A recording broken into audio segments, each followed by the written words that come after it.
Well, turning to the fight for freedom of thought, it was just this week that we celebrated Martin Luther King Jr., the man who famously said that we should not judge a person by the color of their skin, but by the content of their character. Well, our next guest, Florida Republican Congressman Byron Donalds, is facing renewed attacks, all because he's a black conservative. Donalds sharing this on Twitter, quote, "Today, my D.C. office received a copy of the world-renowned book Uncle Tom's Cabin by Harriet Beecher Stowe. Whoever sent this book did so with hate in their heart and the desire to depict me as a sellout." Well, earlier this month, Missouri Congresswoman Cori Bush called Donalds a prop after he was selected as a nominee for the Speaker of the House, saying this, quote, "For what it's worth, Byron Donalds is not a historic candidate for Speaker. He's a prop. Despite being black, he supports a policy agenda intent on upholding and perpetuating white supremacy. His name being in the mix is not progress. It's pathetic." Wow. Well, joining me now to discuss all this is Florida Congressman Byron Donalds. Congressman, welcome to the show. An honor to have you here this evening. I do want to get your reaction to Cori Bush's comments there about you. And also, how often are you receiving books like this to your office? Well, my response to Cori, which I tweeted out maybe a couple hours later, was, for what it's worth, nobody asked you your opinion. The truth of the matter is that I've worked hard through my career. That was before I even got to Congress. And so, what you see is somebody who's done all the work necessary to pull himself up from the streets of Brooklyn, New York, thanks to my mom and all she invested in me, to having a career in the financial community. And then the people of Southwest Florida elected me to be their congressman. So nobody really asked her opinion. And I don't really care what her opinion is. On a broader level, stuff like this happens time to time in my office. We get phone calls, people send emails. Sometimes you get books and stuff like that.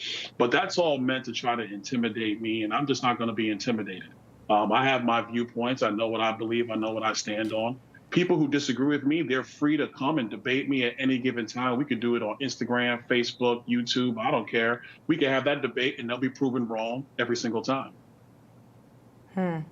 I do want to switch gears with you a bit, because Congress is back in session next week. It was just a couple weeks ago that when we saw Republicans go through 15 ballots to get to the Speaker of the House, you were one of those nominated. Those were part of Cori Bush's comments there. But Democrats are saying that that was just an example that Republicans can't govern. Now that that's over, are you confident that Republicans can unify and get meaningful legislation passed? Oh, yeah, absolutely. I actually believe we're a much better conference as a result. And, the Democrats love to throw out these narratives, but if you actually look at the outcome of Democrat narratives, they're always wrong. We're going to be able to govern and get the job done. There's a lot of bills that we're going to work through and do the necessary job in order to actually legislate on behalf of the American people. Because what we've seen under Nancy Pelosi and Chuck Schumer is these massive bills that show up that nobody's read. Nobody understands the implications, and they're typically a detriment to the American people. So that's not governing. That's actually just a rule by fiat, rule by force, not the democratic process that the Democrats say they love and want to uphold. Earlier today, we mentioned at the Washington Post article about the White House and the Justice Department trying to keep Biden's classified documents secret. But then the New York Times also had a piece out today reporting that the decision by President Biden and his top advisors to keep discovery of classified documents secret from the public and even most of the White House for 68 days, all was because they had hoped that the Justice Department would see all this in good faith and just brush it aside, essentially. So this was their intent all along, that they thought the Justice Department would essentially be soft on them, which we so far have been seeing. Obviously, there is a special counsel involved now. You are on the House Oversight Committee. How do you respond to these new reports? Well, it's not a shock to me that they didn't want this stuff out. They wanted to still continue to cast aspersions and throw stones at Donald Trump, all the while knowing what was going on with Joe Biden.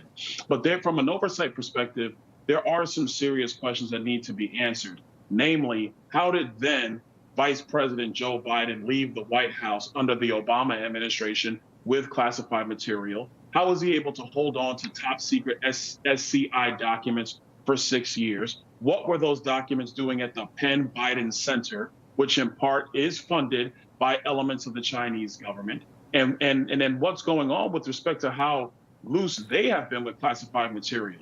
That's the questions. And then also on top of that, Who is at the National Archives that is playing politics? Because former presidents have all taken classified documents, and there is a negotiation between the former president's lawyers and the National Archives about what needs to be retained where. Why is it all of a sudden there are raids on Mar-a-Lago?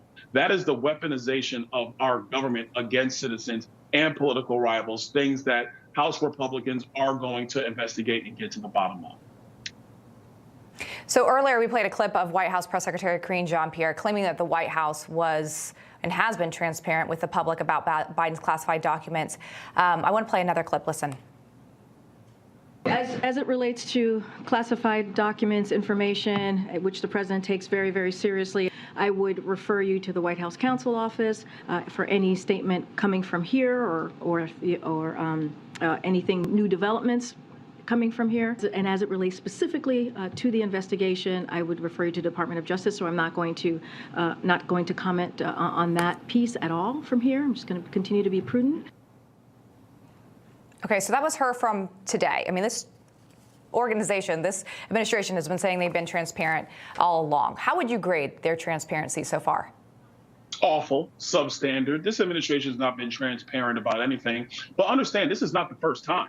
Last year, this administration, almost 18 months ago, this administration said they were going to be transparent about what was happening at the southern border. They never were transparent about what was happening at the southern border, but they told the media that's what they were going to do. Same playbook now. They're telling the media they're being transparent, but I'm not holding my breath. I expect no transparency. They did not want this to get out. Karine Jean-Pierre is spinning for the national press, and she's going to continue to spin, hoping that the news cycle is going to change and they can just move on to something else. Congressman Donalds, appreciate your time this evening. Thanks for being with us. Anytime. Hey guys, it's Rob Carson. Your retirement funds are being threatened with even more losses from record inflation, recession, and skyrocketing interest rates. Fortunately, the highly trained specialists at American Hartford Gold can show you how to protect your savings and retirement accounts by diversifying your portfolio with physical gold and silver. If you call them right now as a special offer, they will give you a free gold coin on your first qualifying order, so don't wait. Call 866-935-4309. That's 866-935-4309 or text Newsmax to 65532. That's Newsmax to 65532.